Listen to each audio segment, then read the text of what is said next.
Hello, everybody, and welcome to We Are Texans Wednesday, number 15, live here on CPN, Curtis's podcast network. And yes, I am the host of the channel. I am the host of this show, Curtis Brown, Curtis PD Network on Twitter, for those who are curious. And folks, we're going to be having a pretty interesting discussion tonight because I think we need to tamper some Texans fans' expectations down slightly. Look, is this year going to be probably an improvement over everything that we've seen in the recent years? Yes, yes, there will be marked improvement. There will be uh, players who are exceeding expectations. But as a team, I think 6 wins is a good ceiling. 7 wins is a good ceiling. Uh, Realistically, 4 wins is probably where we're going to sit, not because of, anything outside of the Texans' control or like injuries or anything, just because of who was on the team. And when I get in a little bit deeper tonight, we'll hopefully you'll understand where I'm coming from. May not agree with me, and that's fine, but let me know in the comments section how you feel. Um, let's start off this evening with the defense. Okay, defensive tackle, defensive interior depth. Outside of Rankins and Collins, we're thirsting real hard for someone. Now I know we re-signed Collins to a 2 or 3 year extension, and he'll be here until he's 31 or something, and that's all well and good. I'm not trying to take anything away from that gentleman's success here as a Texan. What I'm trying to say is beyond those two guys, let's just say the worst case scenario happens. It's back to Roy Lopez. It's back to Thomas Booker the fourth. It's back to Kurt Heinisch. Those guys at the moment would be folded in and allowed to slowly develop. Well, even though some of them have been on the team for a couple of years at this point, like Mr. Lopez. I don't know that we have enough depth for the entire season at that position, and I think that's something that they could potentially address in the free agent pool remaining. I don't know exactly whom.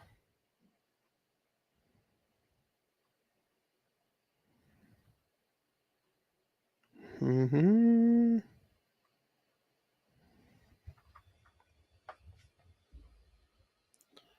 Um. Do.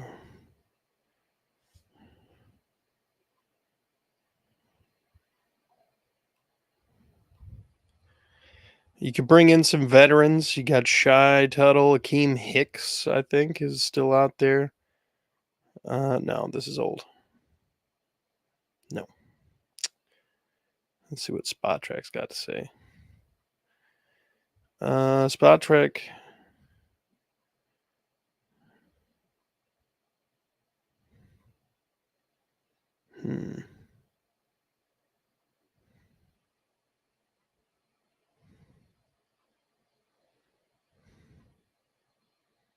Okay. Shelby Harris, Michael Brockers, Ndamukong Suh, Linval Joseph, Justin Ellis, Maurice Hurst, Pennell, Corey Peters as a vet. Of all those people, Brockers, Shelby Harris potentially, Ndamukong Suh would be nice, but he's clearly just trying to win championships at this point. Linval Joseph would be pretty cool. Corey Peters, of course. But I mean, it's just because we don't have much of anything going on behind the main two guys. And then you look at the opposite side of the line, and you've got Tunsil and a backup behind him who is probably just a swing tackle. It's probably Heck. Um, then you've got at guard Kenyon Green, probably um, Jarrett Patterson will be playing guard and center. I don't know that for sure, but I imagine that whoever doesn't start at center is probably going to have to be asked to play both positions um, predominantly. Kind of like Nick Martin a little bit. Um, Beyond that, um, you go. So you got a second year player in Kenyon Green who struggled last year. And then his backup is presumably a rookie or a second year, third year guy who hasn't played that much in Austin Deculus, or oh god, who else did they bring in? I know they let AJ Can go. Cannot remember who else they brought in. At the right guard spot, Shaq Mason. Hopefully, his trend downward in production the last couple years is just a remark of his situation. And maybe everywhere else was collapsing around him, and he's being asked to do too much, or whatever. I don't know, or just do something that's outside of his wheelhouse. Don't know. Regardless, we're hoping that trend is just situational. And then you've got Titus Howard, who had his best season as a pro, but wasn't necessarily a glimmering example of any sort of promise or hope prior to that. You hope that last season wasn't just a flash in a pan. You don't want to extend this man and then just have it be that. So I think what's going to happen is he's playing this final year on his contract. If he does well, they will extend him. But I imagine not anytime soon. Um, we'll see how that goes. But beyond that, behind him, you've got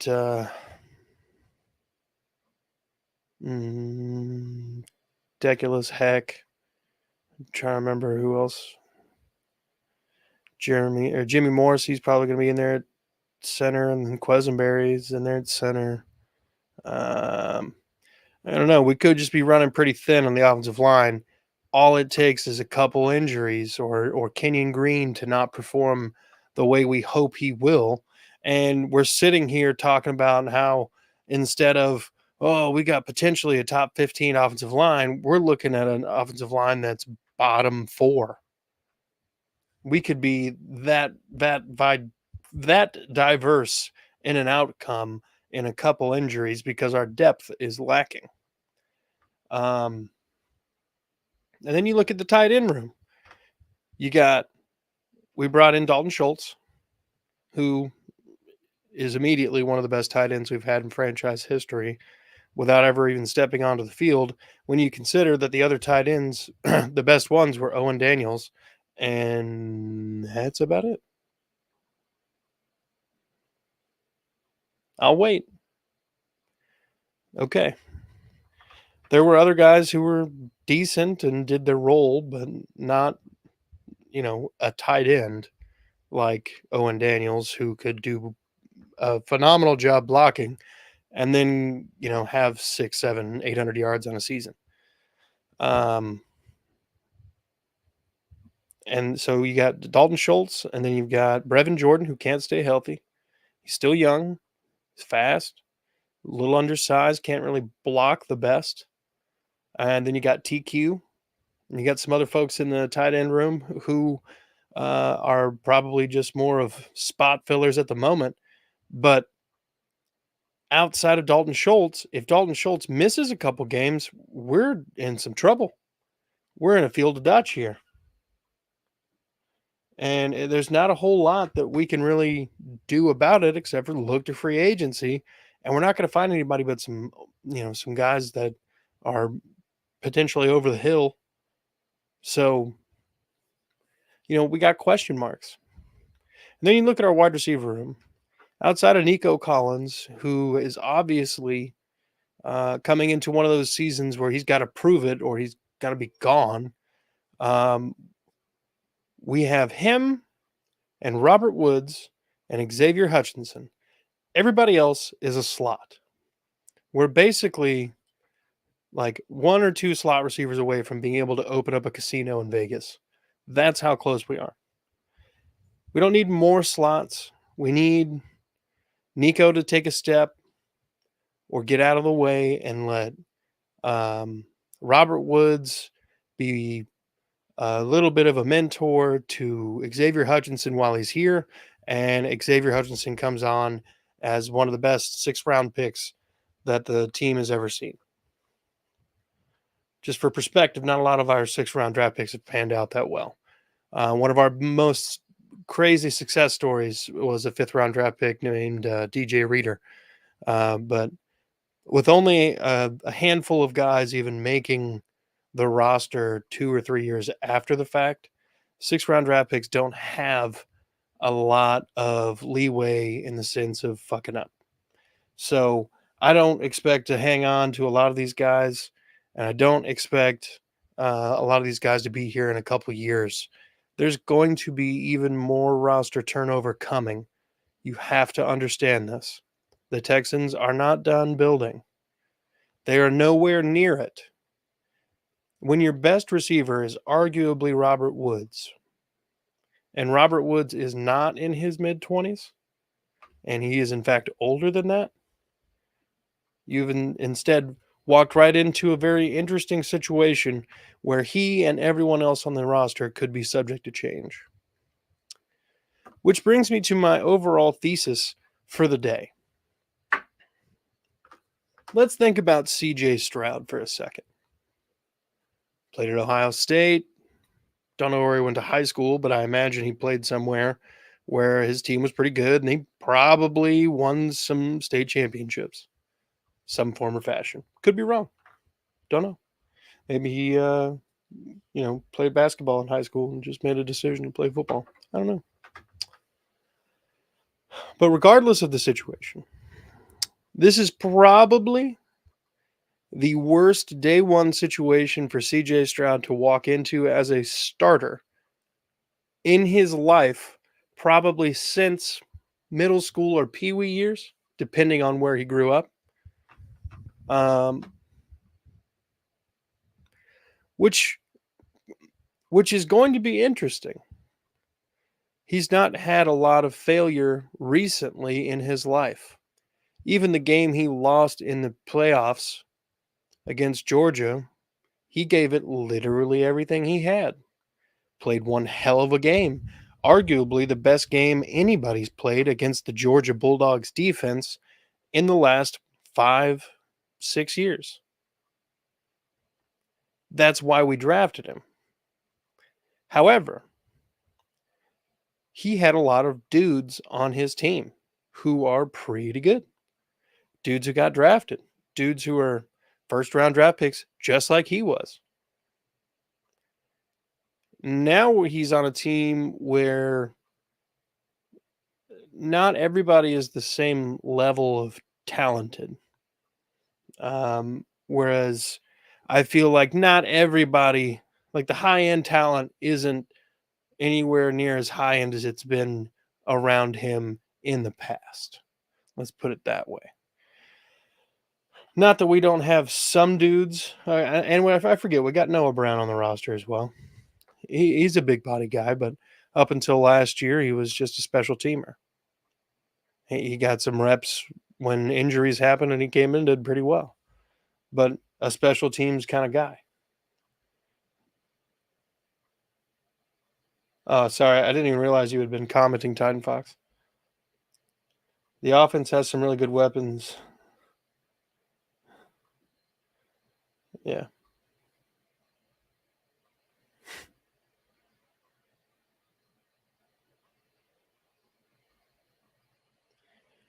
You're right. He could be at least Davis Mills level and build from there. Titan Fox. By the way, sorry. Again, I didn't see the comments until just now. But Is that really an improvement? Is it worth drafting somebody who's going to give you Davis Mills production day one?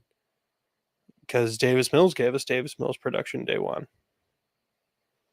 I mean, you know what I'm saying? Like, if we're going to make a lateral move, why spend that much capital on it? He also has to deal with the stigma of Ohio State quarterbacks not making much of themselves in the NFL, rightly or wrongly. He's going to have to break some barriers down for Ohio State quarterbacks. He says he's athletic, and he put a lot of that on display in the Georgia game and ran more than he did all season. So everybody thought he was kind of slow until that point. Uh, that's going to benefit him early and often in his rookie year because there's going to be times where these younger, unproven guys who are maybe coming off injury, illness, or whatever um, are essentially not getting open, not available, or not living up to expectations in general. And then we end up replacing them. So I envision some struggles in the future for the Texans. I don't imagine that you know we should be phenomenally thrilled with this. However, it happens to be in a downturn for 3 out of the 4 teams in this division's existence. The Jacksonville Jaguars are the only team this year who got better across the board. I mean, like, if you sit back and think about it, that's true. We still have a lot more question marks than they do. They have question marks in a couple of years. We have question marks now. They have 4 receivers that would be starters, number one wide receiver on our team. They have a tight end that would start over Dalton Schultz. They have, their left tackle's a little suspect because Cam Robinson's suspended, and we're going to have to hope that Walker Little can come in and do something. Shouts Duval's finest. Yeah. Yeah. You're just planning for the future at this point. But I need people to understand the expectations here that D'Amico Ryans, just on the offensive front, has to essentially completely rebuild this team, and he has to build these people with confidence. So he's running Bobby Slowick, who's going to run like a super simplified offense, kind of not necessarily simplified, but super Shanahan influenced. So it's going to make the game simple, essentially. But like with the West Coast zone aspect is just going to make it a very good, quick pass, good run up the middle, mostly runs up the middle kind of atmosphere. And that's going to benefit the running backs. It's going to benefit the tight ends, and it's going to benefit any receiver who can catch slant routes. However, while we got all of the slot dudes in the world, a lot of them have injury issues. And then we got big dudes who are a little unheralded. So there's just so many questions. And then you look at Indianapolis. They've got a guy who can't hit the broadside of a barn if his life depended on it, an AR-15, now AR-5 because stupid. And now they've got Michael Pittman Jr., who's their number one, who should be a number 2 if they had a true number 1. And then you factor in Isaiah McKenzie. Some of these corners that they drafted, 2 of them, Rush and Brents, are projected now to be rotational and or starters. They have a lot of younger pieces along the offensive line. They have a lot of younger pieces in the secondary. There's going to be growing pains. Their wide receivers are not necessarily the greatest outside of when your best receiver is Michael Pittman, you're hoping that everybody else can grow. And some of these dudes are not going to do that. Isaiah McKenzie is a deep threat, a slot guy, and that's what he is. He's going to get you about maybe 50 catches a year if he's healthy, and he's not always healthy. Um, well, tell him. That'd be nice. I'd like to get him on the show. Um, there's a lot of things that the Texans have to prove this year and next year. And if D'Amico Ryans can't get something to turn a new leaf, I guess, in this organization, I imagine he won't be living that entire 5 or 6 year deal of a contract he got to fruition. I imagine that they will get rid of him and make him the fall man. But maybe I'm wrong, and maybe they'll give him longer. Maybe Casario won't be on the hot seat, but Casario is in a situation where he needs to start seeing progress because it's been 3 or 4 years now, and their progress has been minimal, if any. There have been additions and subtractions, and you've kind of netted a neutral standing. So let's do some would you rather, you guys, and then I'm going to wrap this up. Would you rather Brevin Jordan come out and put up 800 yards after some sort of injury happens to Schultz?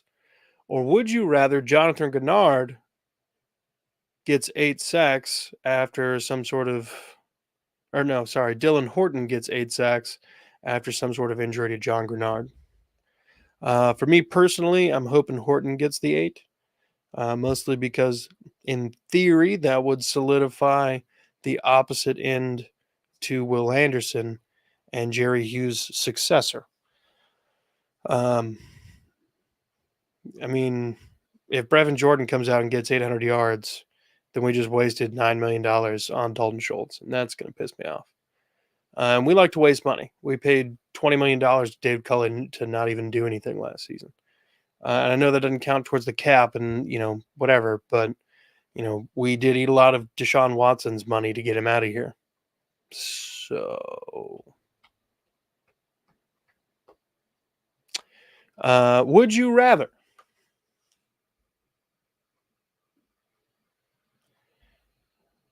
Yes, both of those involve injuries, and I don't necessarily, wish that, but you're talking about guys who are rotational and wouldn't necessarily be getting into games as starters without injury, helping them on the field. Um, would you rather Noah Brown or Nico Collins emerge as a red zone threat? Well, pro to Noah Brown, he's taller. I don't think he's faster, but I'm pretty sure, if I remember correctly, he jumps a little higher and offers some more versatility as a special teams guy. Nico Collins, um, I think, is just a little bit shorter, a little faster, can't jump quite as high. Um, if there was an edge as far as like hands go, I'd probably go with Noah Brown and his availability to like read the field. But Collins has one thing that Noah Brown doesn't, and he is 4 or 5 years Noah Brown's junior. So, or 3 or 4 years Noah Brown's junior. So, uh, Nico Collins, yeah, Nico Collins for you as well. TF. You can also, by the way, you can find all of this channel and everything that we do here on the channel on YouTube, Curtis's Podcast Network. And please feel free to look us up no matter where you're viewing us. Um, would you rather encounter in the wild a polar bear or spend an entire weekend with your in laws? Just you and your in laws.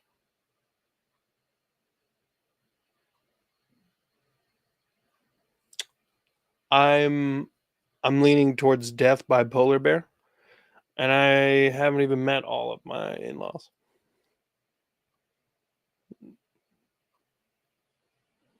And it's really not even because of all of them, but it's not the time nor place. Uh, Plus, polar bear would be cool to see, right? Last thing you see is a big old bear, just, and then you're in line at the pearly gates, in theory. So, yeah.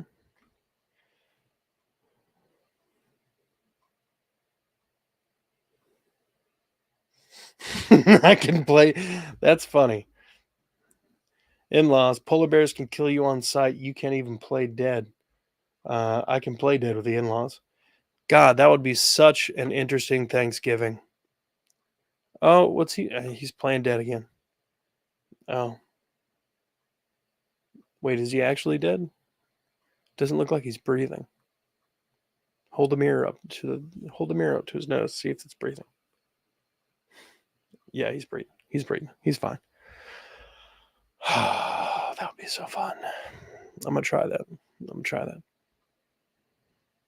Don't rat me out. All right. One more and we'll wrap it up. Titan Fox, thanks for no, he just passed out from tequila. Oh man. Must have been a long day. Um would you rather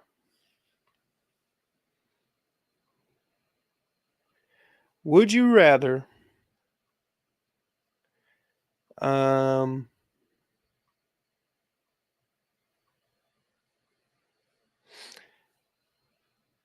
hmm would you rather Derek Stingley establish himself as a true number one corner in this league, or would you rather John Mechie establish himself as a top 25 wide receiver? why? Why? Why would Rich Eisen be proud of me right now? That's interesting. Ugh.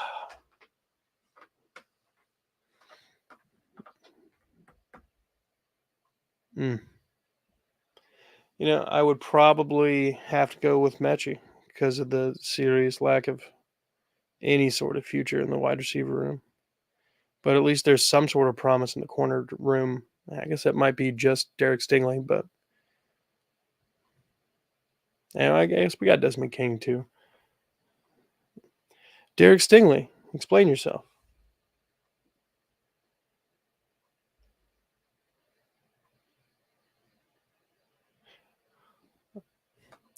I didn't know that. That makes sense. That makes sense. He's a smart man. It's a fun little exercise. Um, I'm working on overlays for it actually right now. Would you rather? Oh, see, I'm working on other stuff right now to make this whole presentation a lot more, you know, jazzed up. But we'll get there in time, folks. With that, I'm going to go ahead and sign off, get out of here. Titan Fox, as always, thank you for joining me in the chat. Anybody else who popped in or is watching right now, thank you. And go ahead, hit the like, subscribe button, follow me if that's what the button says instead. Hit the notification bell so you don't miss anything. And be good people. Titan Fox, you got one now? The DB situation in Houston could solidify the defense if they get stronger. The passing game is getting more tenuous with Levis and Richardson. Two guys who are known for throwing a lot of interceptions. Just saying. With that, y'all be good people. And I hope y'all had a happy 4th. And I hope you didn't pull a Jason Pierre-Paul and you have all your fingers. Be good people. Hug your family.